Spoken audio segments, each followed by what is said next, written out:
All right, and we'll get started.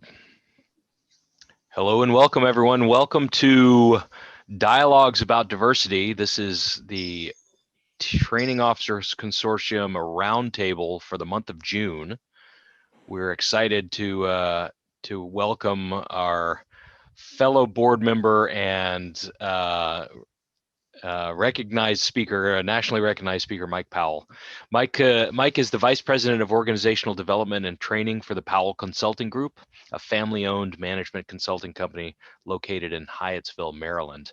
A dynamic speaker and a trainer, Mike draws upon the lessons learned from unique personal and professional experiences to help individuals and teams expand their capacity for success. Mike also sits on the executive board of the Training Officers Consortium. And Mike, we are happy to have you here. And I'm going to just turn it directly over to you to talk to us a little bit about diversity. All right. All right. Thank you, Chris. Good afternoon, everyone. Thank you all for joining us. This has been a really exciting time for us here at TOC to launch these, excuse me, roundtable conversations. And so we are excited about this topic on dialogues about diversity. As we all know, diversity, inclusion, equity, and belonging is a really important topic that has been really popular in recent years, but it's not anything new. And certainly it's nothing new to us in the training and learning community. But certainly over the past 2 years, with everything that's going on in the country, with all of the movements that have come to the forefront, during a really crazy time in the history of our country, politically, socially, economically, health-wise. This topic is something that has really risen to the top. And so, here at TLC, we really thought that this was something that we wanted to take the lead on in initiating this conversation. Many of you all will remember that we actually started this conversation almost a year ago, right? It was back in August that we actually launched our initial topic on diversity and inclusion. We had an entire month's worth of activities planned, and not long after we launched this series, then President Trump issued an executive order around diversity training. And so, we suspended this training and we kind of pivoted a bit. But we do believe that this is still a topic that is important for us to discuss. And because now, that executive order allows us to now have these conversations, we thought that this was a good time to kind of bring it back. And so, this series, as you can see on our screen now, will take place each Tuesday, starting today and going through the 29th, starting with the webinar today. Next Tuesday, there will be some content that we will disseminate to you all for you all to review, to contemplate, to reflect on, to consider. And then on the 22nd, we're really excited about our panel discussion. We have, I believe, 5 diversity and inclusion experts from both the federal and private sector who will talk about how they are integrating diversity and inclusion, but also how they are creating a social justice mindset and integrating that into their organizations. So make sure you join us for that session. That is going to be really exciting to have these really excellent panelists and experts who are sharing information about what they're doing in this space. And then the last week, we'll share some bonus content for you so that you can continue to add to your library, add to your reservoir of knowledge on this topic. And so, again, we are excited about this topic, and thank you again for joining us.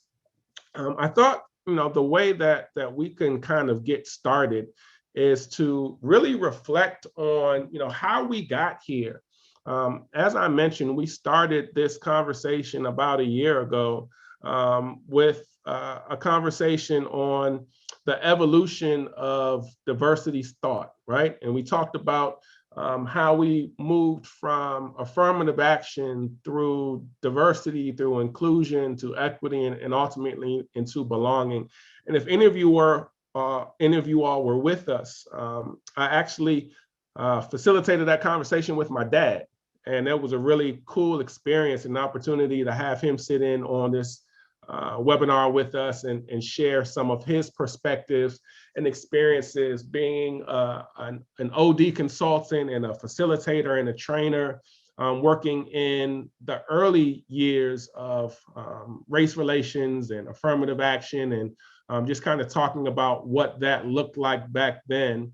And so, what I wanted to do was just kind of review that start of this conversation, just to kind of provide us with a baseline of where we are going with this conversation. Excuse me. I'm also getting over a cold, so I apologize if I sound a little bit crazy, but please bear with me. I'm doing my best. But what we're going to do is we're going to start with just a review of that initial session that we had. And so we talked about what diversity is. And really, when we think about diversity, we think about diversity as the sum of the many ways that people are both alike and different in individuals as well as in groups. And characteristics of individuals can form identity groups when they're joined with other people who share that characteristic. It's really important to understand that diversity is something that just exists, right? People often think that diversity is this promised land that we arrive at this place that's called diversity, and when we arrive there, then everybody will hold hands and sing kumbaya, and we will be there together. But diversity always exists, right? Even in a room of people who look the same, have the same family, have the same background, went to the same schools, there is still diversity in that room, right? And so, when we think about diversity, I want you all to make sure that you understand that diversity isn't a destination, right? We aren't getting on the bus and traveling down the road and getting off at a place called diversity. Diversity is something that always has existed, right? And so, as the term has kind of evolved over the years, people begin to think that, because we have this, because we have that, we have diversity. And really what is important to understand is that diversity has always been there. But there has been some evolutions of diversity thought over the year. And so this is where we started with this conversation. So I just wanted to review this with you. We'll end up at belonging. And what I want to do, I know that we are primarily communicating through the chat box and we aren't able to get on the audio, but I really want this to be a dialogue. I really want you all to engage with each other in the chat box, because we are moving back to a place where soon folks are going to start coming back into the office, right? Folks are going to return to their organizations. They're going to return to their teams. Many have already started that process, and there is much more to come over the next few months throughout the end of the year, and certainly as we move into 2022. And so we want to make sure that the place that people return to is a place where they feel good, a place where they belong. So much has happened since we were last in our offices full time back in March of 2020, right? So much has happened politically, socially, and so we aren't coming back to our offices as the same individuals. We aren't coming back with the same mindsets. We are coming back with different mentalities, different experiences, different perspectives. And it's really important that we create an environment for folks who are returning to their offices that they can still feel good and they can perform at a high level. And so throughout this series of diversity dialogues, we're going to talk about, how do you create that environment? What are you doing? What can you do? What have you seen that has worked?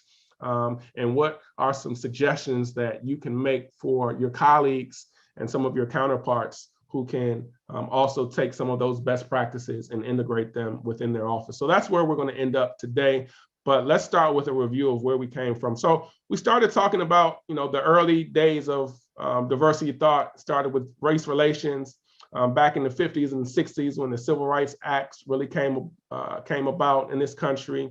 And the idea of diversity was just that there needs to be some relations and some relationships that the different races are able to engage with each other civilly, right? The discourse should just be civil, right? That's really what we wanted, because prior to that, we know the history of this country was that there wasn't always civil discourse and relationships between the different races and the different groups of people. And so, during the 50s and the 60s, we brought about this era of race relations, which was kind of summarized with the Civil Rights Act of '64. And then we moved into EEO and the affirmative action years. The Affirmative Action Act was created in 1965, which established 5 protected classes. And it created some dynamics in organizations, which some were good, some weren't so good. I think it created opportunities for many individuals to gain entry into opportunities, into jobs, into positions that they may not have ever had opportunities before. But it also created some tension, right? It created some dynamics where people who weren't used to working together were forced to work together. And so though the intent of EEO and affirmative action at that time was to create opportunities, there were some unintended consequences that created tension and often led to conflict in the workplace. And so, moving from EEO into affirmative action, then we started talking about diversity. And the earliest use of the word diversity was really popularized in a report that came out in 1987, which was the Hudson Institute report.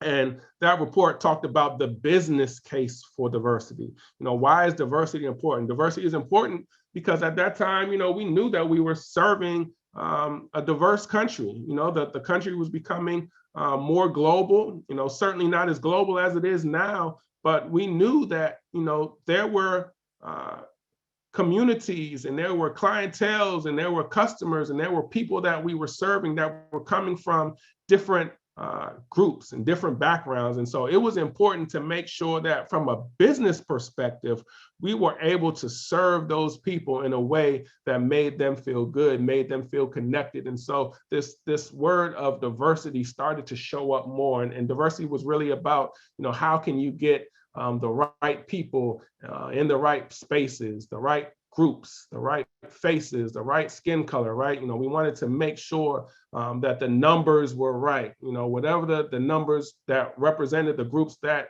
we wanted to represent, diversity made sure that those numbers were in place. Later, we started thinking about the term of diversity and inclusion. And that was probably, the late 90s, early 2000s when we started to not just think about diversity in terms of a number count and a head count, but really how do you weave that into the fabric of the culture? How do you make sure that people aren't just have a seat at the table, but they have a voice at the table, right? How are they included in the conversation? How are their perspectives considered? Do they have opportunities to make decisions? Do they have opportunities to really weigh in and make a difference, right? More than just being a number that was counted. We really wanted to create an environment where people felt included. And now we are at a place where we are talking about equity. And equity, again, isn't a new term. It isn't anything that just has come about in the most recent years. But again, we want to make sure that you understand that equity is about getting each of us what we need individually to be successful, right? We all need something different to be successful. And what I need based upon my background, based upon my lifestyle, based upon my experience, based upon my education, based upon everything that I'm bringing to the table, may be different than what you need. And so we want to make sure as an organization that we give you what you need, we give me what I need, and we give everybody what they need to be successful. So is that access to opportunities? Is that access to people? Is that access to information? Is that access to networking and support and resources? Whatever they need to be successful, we want to make sure that it is equitable across the board, because that hasn't always been the case. And so now we aren't just thinking about diversity in terms of a head count. We aren't just talking about diversity in terms of being included, but we're talking about diversity in terms of making sure that people have the tools, the resources, and the things that they need to be successful as individuals, right? And so now we go from thinking about diversity, inclusion, equity, and to now we're thinking about belonging. And when we think about belonging, we really think about, what do you do to make people feel like they matter? What do you do to make sure people feel like they are accepted and they are included? And so everything that we've talked about as we move up this path of belonging really builds the foundation and builds the bridge for us to get to that place that we call belonging. So again, as you can see on the screen, we started with diversity, which was just counting people, right? It was really just about demographics. It was a numbers game. And then inclusion, we wanted to make sure people count, right? We want to make sure that people know that they felt like they mattered. They had the things that they needed, and that, whatever plans and policies and procedures that we had to put in place to help people to be included, we put those things in place. And then we wanted to make sure that people felt a sense of equity. And that is, how can you make sure that people can be counted, right? We want to make sure that, we have some planning that is included. We want to make sure that we invest in people. We want to make sure that we give people opportunities, that we give them training, we give them resources, we give them support, so that at the end of the day, people feel like they belong. People feel like they are in an organization, they are in an environment, they are in a space where people know that they matter, where they know that they can be themselves, where they know that they can come to work and they can be who they truly and authentically are. I don't know about you, but I know, when I roll out of bed in the morning, and even as we're working from home now, but even when we're working in the offices, I don't go into my office, or I don't log into my computer, or I don't get into my car and drive to work and leave pieces of me behind. I bring that all with me when I enter the workplace. When I go from my bed into my living room or into my office and I log into my computer, all of my environment, all of my energy, all of the things who make me who I am, they log in with me. And when I feel like I can't be authentic to who I am, when I feel like I can't speak up, when I can't share, when I can't really ask questions, when I can't be myself, I don't feel good. I don't feel like a person that really wants to give my best. I don't feel like a person that really feels valued and feels like I'm important. I feel like a cog in the wheel. I feel like a person who's just kind of a robot, and I'm just here to do a job, and I do my job, and I do just enough to get paid, and we pay people just enough so that they don't quit, right?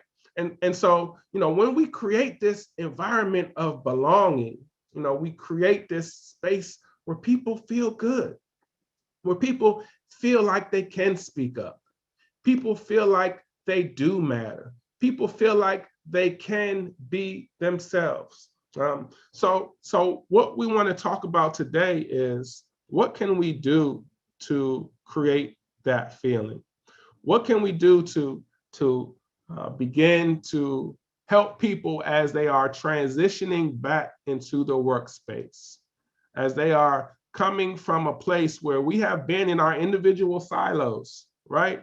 We have been working, together, but still individually, right? And now we're coming back to a place where, I'm looking at my colleague and I may not look at them the same way I did before we left, because I have a different mentality. I have a different perspective. And so we need to do something to create that environment where we feel like we belong. I'm working on a piece now that I'm calling Back to Where I Belong, right? And really that's what we want to do, is create an environment where organizations and where teams are creating that space where people can come back to their offices, but they feel like they belong. So I'm going to stop my slides here. I want to give you all an opportunity to share in the chat box some of the things that you all are doing. I'll share some of the experiences that I've been having and some of the work that I've been doing to kind of help to create that environment. I know many of you all may remember how we even got started, we being TOC, on this topic. And I'll share the story again for folks who did not hear it the first time. But as we transitioned to this virtual model last year, and TOC was, we were scrambling, trying to figure out, how are we going to continue to deliver our programs and deliver the content and make sure that all of you all who rely on us and engage with us are still getting the value from us. We were really trying to figure out what was the right thing to do, what was the right thing to say. So we were coming up with content, and we're creating all types of resources for our registrants, and we were working on a newsletter. And right at the time as we were working on our newsletter, the Black Lives Matter movement had really, really taken a strong hold across this country. And as we watched the news and as we watched television and we watched social media, we began to see many organizations, many groups begin to voice their support of Black Lives Matter and that movement. And regardless of what you think about Black Lives Matter, and certainly there are a wide-ranging views and opinions on Black Lives Matter. I think at that time, the country really believed, or many people in the country really believed, that it was important to kind of vocalize their support for individuals who are African American, to show their support. Certainly after the case in Minnesota with George Floyd and Derek Chauvin, and just the many, many cases that have occurred across this country over the past few years, that was important. And so as a body, TOC, we came together and we were having conversations about what content was appropriate. And I remember having the conversation on our board and trying to think about, what can we do to share our support of the Black Lives Matter movement. And we were having a conversation about content for our newsletter. And I remember thinking, the content that we need to be sharing is in support of this movement. And we were having a conference call and no one was saying it. No one thought about it. I don't know if people thought about it or they didn't think about it, if they were comfortable saying it or they weren't uncomfortable saying it. Or at the time, I didn't know. I know now because we've had many conversations about it, but it just was not coming up. And for me, I felt like, here we go again. I'm the Black man in the room. I gotta rock the boat. I gotta bring up this uncomfortable topic that should be obvious to everyone, but obviously it is not obvious because it's not coming up. And in that moment, I chose not to speak up. I chose not to make the suggestion to have that message communicated in our newsletter or on our website or on our social media. Even though I thought it was important, at the time, I just wasn't sure if that was the right thing to do. And so after that after we adjourned our meeting, I went and talked to my dad. And as I mentioned earlier, my dad has been doing this work for many, many years. And I said, hey, Dad, this is what was happening during our board meeting. And, this situation occurred. And I'm kind of kicking myself because I think I should have spoke up and I didn't. And so my dad said, you should have spoke up. That was something that you should have said. And so I sent an email after our conversation to one of our board members, and we teed up the conversation.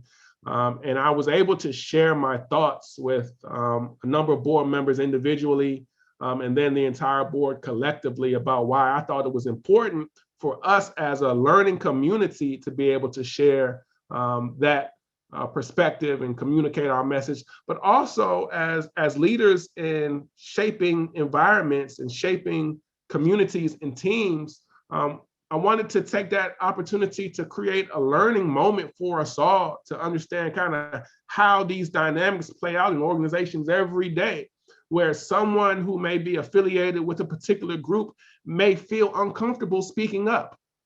And it's not just about Black Lives Matter. It can be any group that you're affiliated with. It can be religious groups. There can be any type of group that you're a part of. And so we wanted to make sure that we shared that message and talked about why sharing our support of Black Lives Matter was important to us. And it really created a number of good dialogues on our board. And it really ultimately resulted in the conversation that we started back in August and that we are continuing right now. So I see some questions in the chat box. I see one from Shanda, another from Jerry. So one question is how do you bring up difficult conversations? That's a really, really good question. And I think for some people, the hardest part is how do you just initiate that conversation, right? How do you have a feeling that is unsettling to you, and there is a conversation that you are uncomfortable having, but you need to have it. So I think the first thing you have to do is really be clear on what it is that you want to say, what it is that you're feeling, what is your intent, what do you want to happen by sharing this information, by having this conversation. If we follow the habits of effective people, one of the habits is think with the end in mind. So after we have this conversation, what do I hope to happen? Do I want some behavior to be changed? Do I want some awareness to be increased? Do I want us to make a decision about a question or a challenge that we are facing, right? And so I think when you are faced with the dilemma of having the difficult conversation, the first thing you really need to be clear of is, what do you want to happen? And then you start thinking about, how do you have the conversation? When is the right time? When is the right method? Should this be a digital conversation? Should this be a phone conversation? Should this be an in-person conversation, right? The most important part of having a difficult conversation is the work that you do up front to prepare for it, right? What might the person or the people who are hearing the concern, what might their perspective be? What might they think? What might they consider? Let me put myself in their shoes. Let me use some of my empathy skills so that I can present this to them in a way that doesn't rub them the wrong way and create more friction or create more tension or create more of a problem than what the initial problem was. Because oftentimes we have conversations and the conversations are, the process of the conversations creates a bigger problem than what the initial problem was in the beginning. So that's one way that we can bring up different conversations. I see another question. What is my view on the link between belonging and anti-racism and racial justice? A really good question. When we have our panel discussion on the 22nd, we'll talk more about that, and we'll talk more about creating a social justice mindset. But personally, I think as it pertains to belonging, I think it's really important for people to understand that many people experience racial trauma. And I'm not sure if that's a term that everyone is familiar with. I think it may be self-explanatory if you just kind of think about the two terms. But when we think about racial trauma, we think about experiences that I have gone through, or people of a particular group or in a particular race have experienced, and how that creates trauma for their life, how that creates trauma for what they're doing, how that creates trauma for their just well-being every single day. Think about if I don't know if you all watch the Derek Chauvin trial, but if you watch the Derek Chauvin trial, and I watched it for many days, as much as I could when I wasn't working. Many of the witnesses that they brought on stage, who were either present that day or were peripheral to the situation, talked about the amount of trauma that they experienced as a result of what they saw firsthand, or what they later read about or heard about as Derek Chauvin was killing George Floyd. And many of the witnesses, from police officers to young people to seniors to people in the community, really there was just a wide range of emotions that they experienced. And it was really heartbreaking to see those witnesses testify to those things. And what was going through my mind was, man, how hard is it going to be for them to go through life and have that image in the back of their mind? I think the young lady who initially sent the video of the incident was like 16 or 17. And I can't imagine being that age and witnessing something like that. And so there's a level of trauma there that she experienced that she will carry with her throughout the rest of her life. Now, what happens is when we come into the workplace, as I said, we come into the workplace bringing those experiences with us.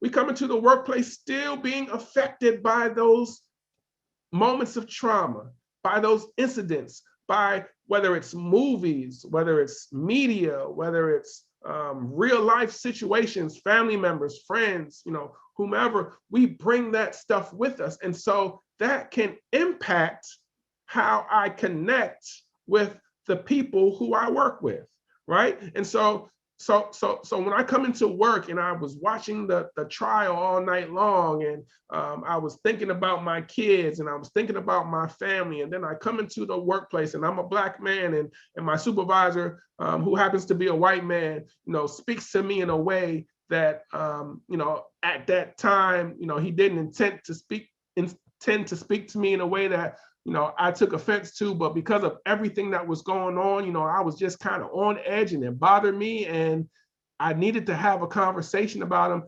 What belonging allows me to do is say, hey, this is what's going on with me. I know I may have gone off a little bit, but I apologize, but this is what's happening with me right now, right? This is my reality. This is how I'm feeling. And I know this wasn't your intent, but this is how it impacted me. And so belonging says that based on all of the racial trauma, based on all of the racial justice issues, based upon all of the things that are a part of my experience, I can still come into the workplace And I can be open to share those things and not to beat people up, not to make people feel guilty, but just to say, this is a part of me. This is a part of my experience, and I'm carrying this with me. And so part of belonging is making space for people to be able to do that. Part of the belonging that I felt as a board member on TOC, when I said, hey, we need to have this conversation about Black Lives Matter, and we need to communicate that to our registrants, and we need to share that message, I felt so good. I felt so empowered because I knew that my colleagues were welcoming to hearing my perspectives, were welcome to hear my ideas. And I had a number of conversations subsequent to that with individuals who I've had relationships with on the board prior to having that moment, but we have now a different relationship because of conversations that we've had.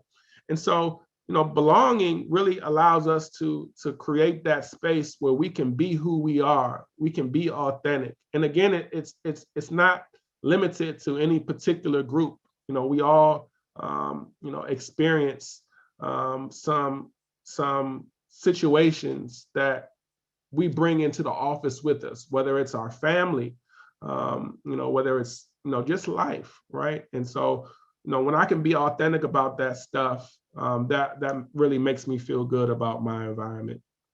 I see some other questions coming. I hope that answered your question, Joara. What techniques do you suggest a person take to make certain another person feel that he or she belongs? Good question. So, there's growing up, we always talked about the golden rule, right? Many of us, heard that golden rule, treat others the way I want to be treated. And for much of my life, that was the standard, right? The gold standard, treat others the way I want to be treated. When I got older, I learned that not everybody wants to be treated the way I want to be treated, right? And so now I've learned about the platinum rule, right? Treat others the way they want to be treated. And so what we want to make sure that we do is really find out how people want to be treated. Build relationships.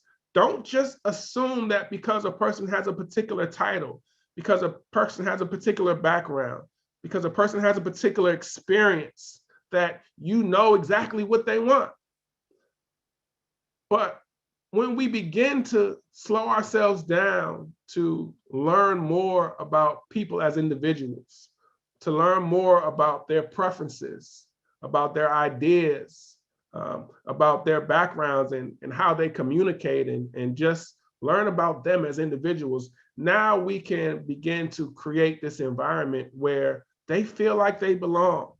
They feel like they matter. They feel like they're not just there because they were hired as a number, but they were there because they offer some value. Let me tell you a little story. I was working on a team a few years ago, and there was a gentleman on my team who was from, I believe he was from Argentina, and we had a presentation we had to make. And somehow, I don't remember the process that was used. I don't know if he was voted this or he was tasked with this, but he was tasked to deliver the presentation. And English was not his first language. And though he could speak English, he wasn't as fluent and wasn't certainly as confident in his English. And as we were going through preparing for our presentation, I just kind of noticed that he was not comfortable.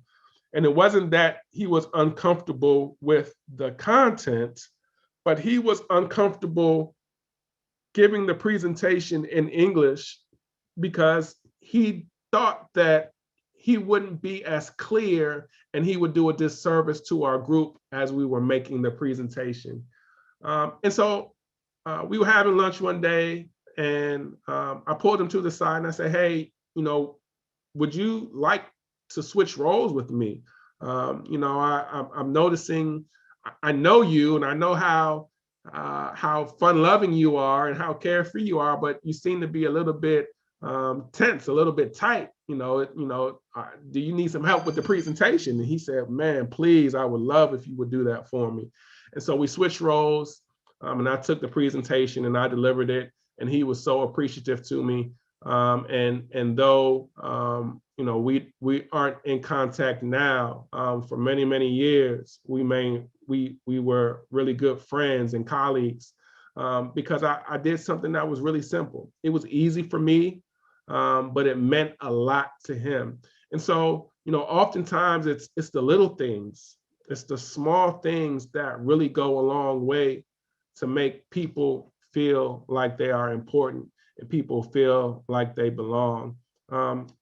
Another thing I was doing with an organization, and we'll talk about this more on when we have our panel discussion on the 22nd. I was working with a client, and we facilitated a series of conversations that were aimed around different topics of diversity, inclusion, equity, and belonging.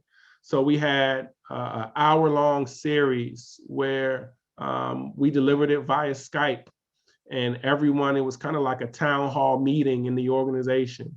And one week we talked about racial trauma. One week we talked about gender equality. One week we talked about the experience of Asian Americans and Pacific Islanders.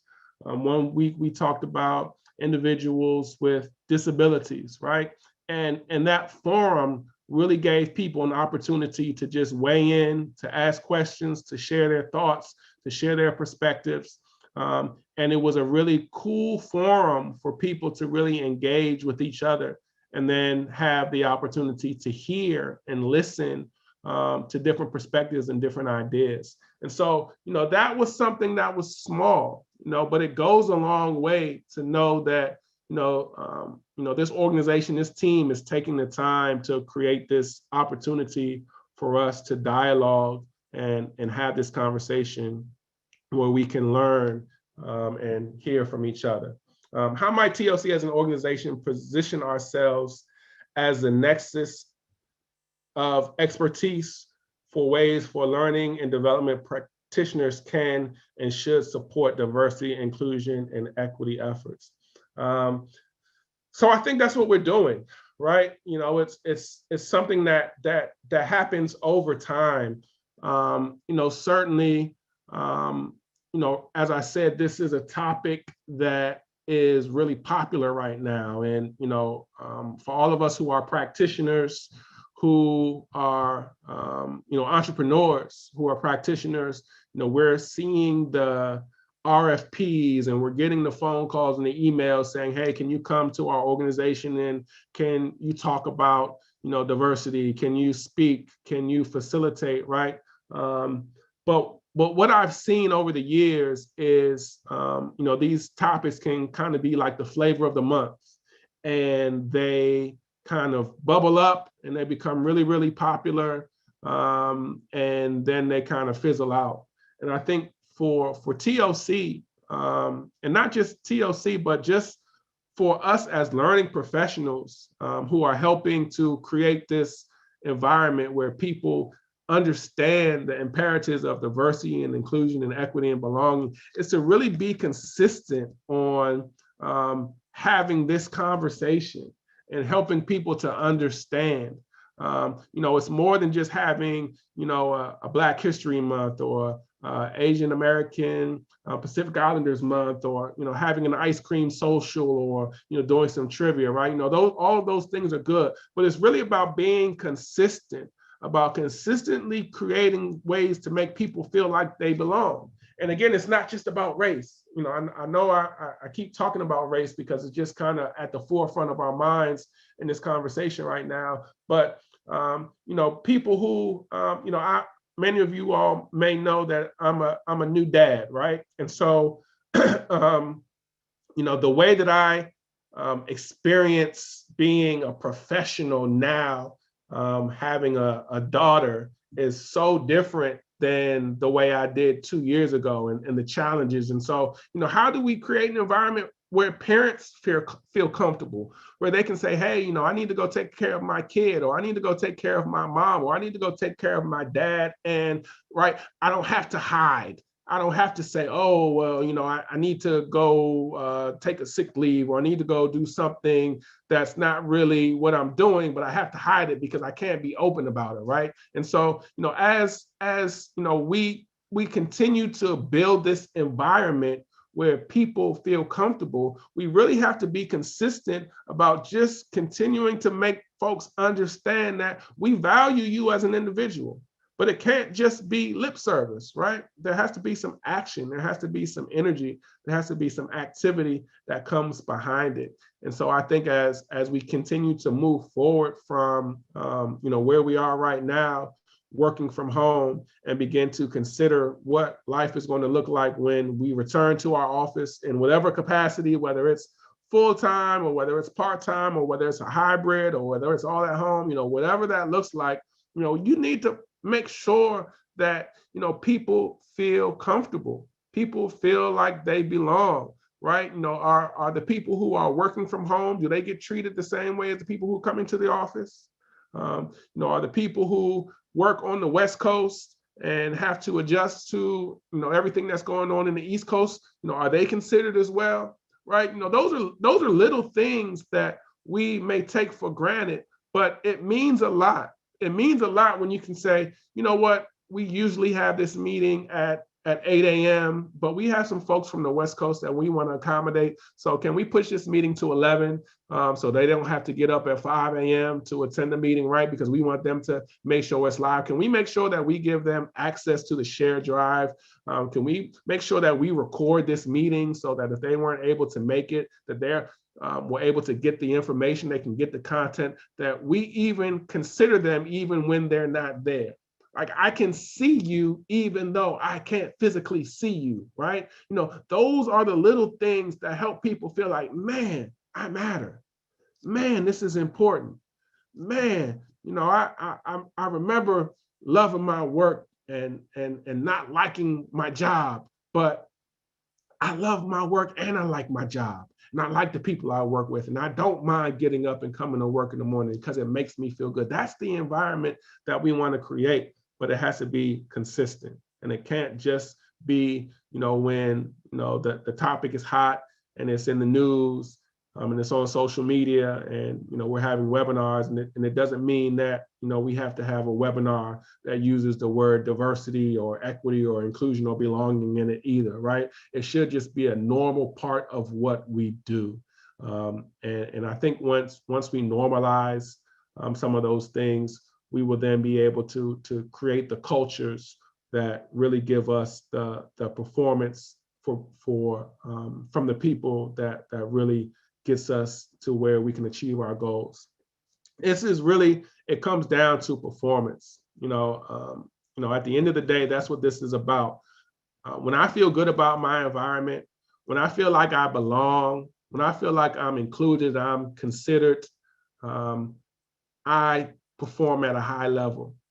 When I don't feel like I belong, when I don't feel like I have any value, when I don't feel like I can speak up, I can share my concerns, I can be open and authentic, I'm going to come in and I'm going to do enough to get my job done, but you're probably not going to get the best out of me. And so what the challenge is for all of us as leaders, as learning and training professionals, is what can we do to help contribute to and shape that environment where every individual contributor has access and is willing and able to do a great job. And if we're able to do that, it will show up in their performance. If they're able to do that, it'll show up in ratings. If we're able to do that, it'll show up in our culture, in the way that we treat each other, in the way that we communicate. But again, it has to be consistent. And so, what we want to do from TOC is continue to talk about how to create this environment.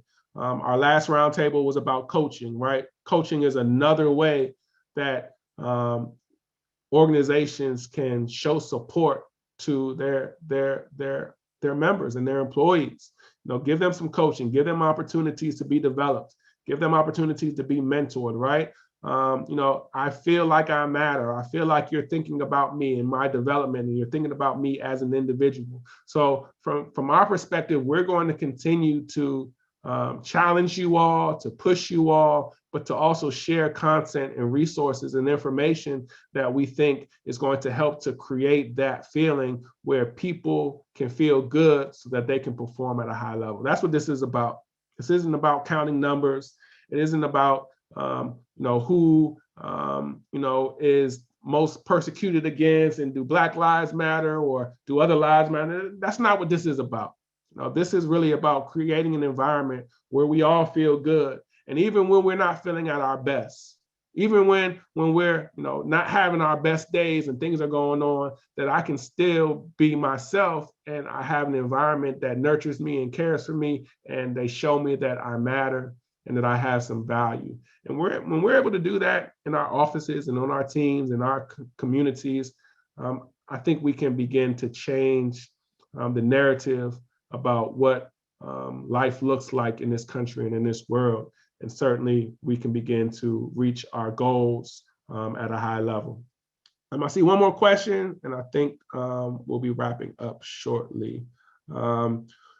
At PTG, we believe our team is made up of human beings with lives, not just professionals. We acknowledge that our work is just one aspect of our employees. I'm so thankful for the blessing of working with people who value the whole person. Exactly. Yep. Thank you, Denise. That's really what this is about, is recognizing that we are all whole individuals and we have lives, right? And the more that we can bring our whole selves to our work and really be a fully integrated whole person, the more you're going to get people who feel good, who want to show up and do a great job, and you're going to get results that really give you what you're looking for. So if we don't have any questions, anybody have any more questions?